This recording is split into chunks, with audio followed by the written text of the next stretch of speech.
শাহরুখ খানের কথা মনে পড়ছে আমার। শাহরুখ খানের সাম্প্রতিক এক অল টাইম ব্লকবাস্টার জওয়ান নামে একটা সিনেমা রয়েছে, আমি জানি না আপনি দেখেছেন কিনা। সেখানে খুব সুন্দর একটা মেসেজ শাহরুখ খানের ছিল যে আমরা সচরাচর কোনো একটা জিনিস কিনতে গেলে চেক করে দেখি যে সেটা মেয়াদ 2 মাস টিকবে কিনা, বা একটা জিনিস কিনলে এটা ভাবি যেটা 5 মাস আমি গায়ে দিতে পারবো কিনা।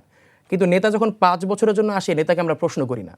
তো একজন গণমাধ্যম কর্মী, সাধারণ জনগণ এবং ঢাকা 18 আসনের একজন ভোটার হিসেবে আমি শাহরুখ খানের ভাষায় বলতে চাই যে আপনি যদি মনোনয়ন পাওয়ার পর আপনার সেই কাঙ্ক্ষিত পজিশনে আসেন, তখন আপনি আমার জন্য কি করবেন, আপনি আমাদের জন্য কি করবেন?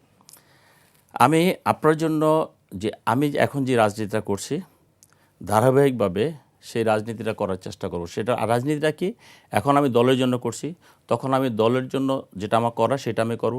বিশেষ করে সাধারণ মানুষের জন্য, সাধারণ মানুষের কল্যাণকর যে কাজগুলো হয় সেই কাজটা করার জন্য আমি বেশি সচেষ্ট থাকব, যেহেতু তার কাছে আমি দায়বদ্ধ, তিনি আমাকে ভোট দিয়েছেন। পাশাপাশি এমন কোনো কাজ আমি করব না যেটা জনগণের অকল্যাণ হয়। জনগণ বলতে সেখানে কিন্তু আবার আমি এবং আমার দলের নেতাকর্মী দুইটা কিন্তু মিক্সড হয়ে যাচ্ছে। যখন আমি জনগণ বলছি আর যখন আমার দলের কথা বলছি, তখন আমার দলের প্রতি আসছে, আর জনগণের কথা সাধারণ মানুষের কথা। তার আমার বক্তব্যটা হলো যে আমি মানুষকে সর্বপ্রথম একটা সামাজিক মর্যাদায় নিয়ে আসতে চাই, যেটা অতীতে সামাজিক মর্যাদাটা ক্ষুণ্ণ হয়েছে। পাশাপাশি যে আমি যেই জিনিসটা করতে চাই না, যে আমরা অতীতে যেভাবে নির্যাতিত হয়েছি, নিপীড়িত হয়েছি, হোক দলীয় হোক নির্দলীয়, যে ফেসিবাদের বিরুদ্ধে কথা বলছে সেই নির্যাতিত হয়েছে।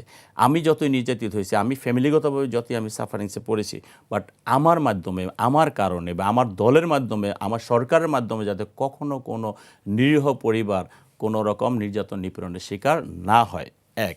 আর 2 নম্বর কথা হলো যে যারা অন্যায় করেছে, অন্যায় করলে সেটার শাস্তি দেওয়ার মালিক তো আমি না, সেটা আইন শৃঙ্খলা রক্ষাকারী বাহিনী, দেশে প্রচলিত আইন আছে, সেই প্রচলিত আইন অনুযায়ী তারা শাস্তি পাবে। বাট আমার পক্ষ থেকে তাদের ব্যাপারে কোনো রকম নির্যাতন নিপীড়নের শিকার করা হবে না, যেটা অতীত হয়েছে।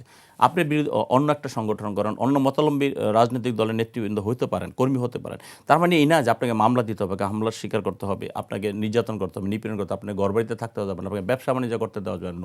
ওই জায়গাটা আমি যেতে চাই না, বা আমি কোনোভাবে আমাদের নেতাকর্মী সহ জনগণকে ইনশাআল্লাহ যেতে দেব না। আমরা যে সামাজিক মূল্যবোধ থেকে আমরা সবাই যদি একইভাবে বসবাস করতে, একটা মানবিক রাষ্ট্র, মানবিক সমাজ ব্যবস্থা, আমরা এই জায়গাটার থেকে অনেক দূরে চলে গিয়েছি। আপনি ধরেন যে একজন কর্মী যদি বিএনপি করতো, বা আগে যেটা ছিল, জাস্ট আমি রেফারেন্স জন্য, ওই বিএনপি হয়তো পাশে একটা ছোট্ট চায়ের দোকান বসতো, চায়ের দোকান করতো, সেই চায়ের দোকানে সে কিন্তু বসতে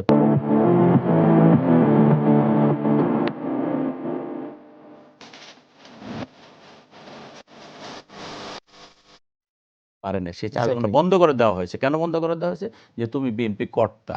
এখন তো সে বিএনপি করে না, পেটের টানে, আমার তো পেট আছে, আমার তো বিজনেস করতে হবে, আমি যেই দলই করি, কিন্তু সেই কাজটা তারা করতে দেয় না।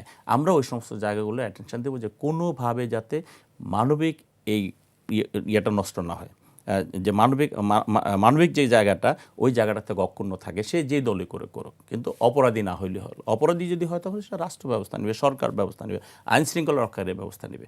আমি ওই জায়গাটাই থাকতে চাই। এবং আমার বক্তব্যটা হলো যে আল্লাহ রাব্বুল আলামিন যদি তারেক রহমানকে ইনশাআল্লাহ বাংলাদেশের প্রধানমন্ত্রী করে, আর আমাকে যদি আমার ঢাকা 18 আসনের সাধারণ মানুষ ভোট দিয়ে নির্বাচিত করে, আমার কাছ থেকে আজকে যে কথাগুলো বলছি এটা ইনশাআল্লাহ ব্যত্যয় হবে না, এটাই আমি কমিটমেন্ট করতে পারি।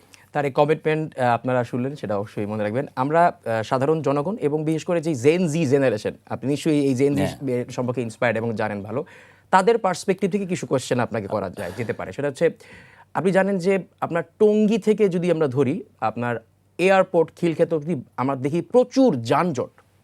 আপনি যানজট নিরসনের জন্য কি করবেন, ছোট করে বলবেন। যানজট নিরসনের জন্য অ্যাকচুয়ালি পার্সোনালি আমার কিছু করার নাই।